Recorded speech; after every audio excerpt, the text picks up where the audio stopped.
का एहतियात करना चाहिए, क्या चीज़ को परहेज़ करना चाहिए जब हम लोग हिजामा करें। सबसे पहला कि हिजामा is regarded as an invasive medical procedure.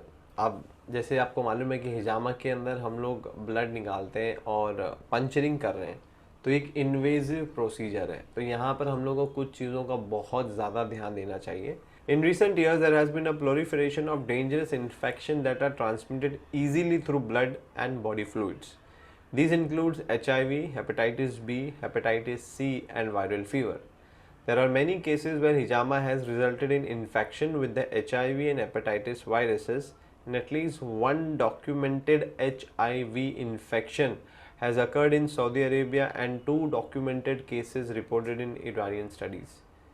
So basically ये बताना चाह रहा हूँ मैं इस 2 पॉइंट से कि अगर इसके अंदर आपने थोड़ा भी परहेज़ नहीं किया, बराबर से आपने जो चीज़ें प्रिकॉशन लेनी थी आपने नहीं ली, और आपने एकदम इसको अगर आपने एकदम इसको बच्चों की तरह ट्रीट करा या इसको लगा कि बहुत नॉर्मल सी चीज़ है, तो आप शायद पेशेंट को ठीक करने के बजाय पेशेंट को बीमारी देकर आ जाओगे। तो आपको ये मेक श्योर करना है कि आप बहुत सारे अच्छे से प्रिकॉशन लें। जो भी प्रिकॉशन है मैं अभी आपको बताऊंगा, पर सऊदी अरब में एक डॉक्यूमेंटेड HIV का इन्फेक्शन जो हुआ था हिजामा करने की वजह से हुआ था, और 2 केस स्टडी हमको ईरानियन स्टडीज़ में मिलते हैं। तो आप अगर सही प्रिकॉशंस लेंगे तो कुछ नहीं होगा, पर अगर आप प्रिकॉशंस नहीं लेंगे सही तरीके से तो प्रॉब्लम हो सकती है कि आप एक शख्स की बीमारी किसी दूसरे को दे देंगे, या सामने वाले पेशेंट की बीमारी आप खुद भी ले सकते हो। तो आपको बहुत एहतियात करना है, बहुत संभाल के ये चीज़ कर। Always wear gloves, head cap, mask और every patient. All work material such as chair, surface and tables are thoroughly cleaned using a suitable disinfectant between patient and the end of each working day and after any spillage on the surface. So आपको खाली एक चीज़ का ध्यान रखना है कि जब भी आप कोई भी एक पेशेंट को करें तो आपको हर एक पेशेंट के लिए ग्लव्स, मास्क और हेड कैप इस्तेमाल करना है।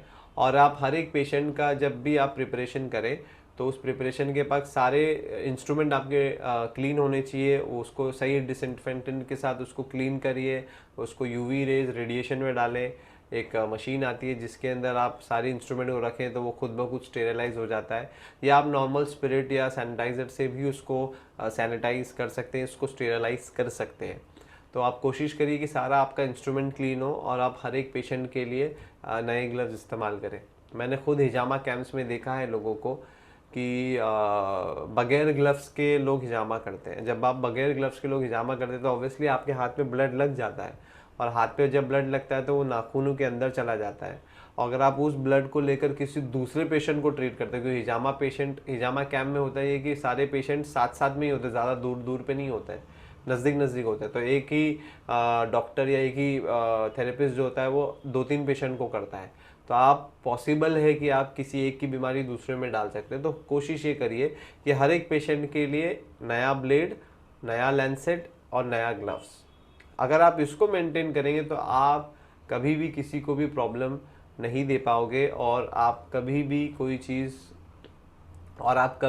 किसी को कोई बीमारी नहीं दे पाओगे आपकी गलती की वजह से। तो नेग्लिजेंस नहीं होना चाहिए। तो आप कोशिश करिए कि ये सारी चीज़ आप रेगुलरली करें।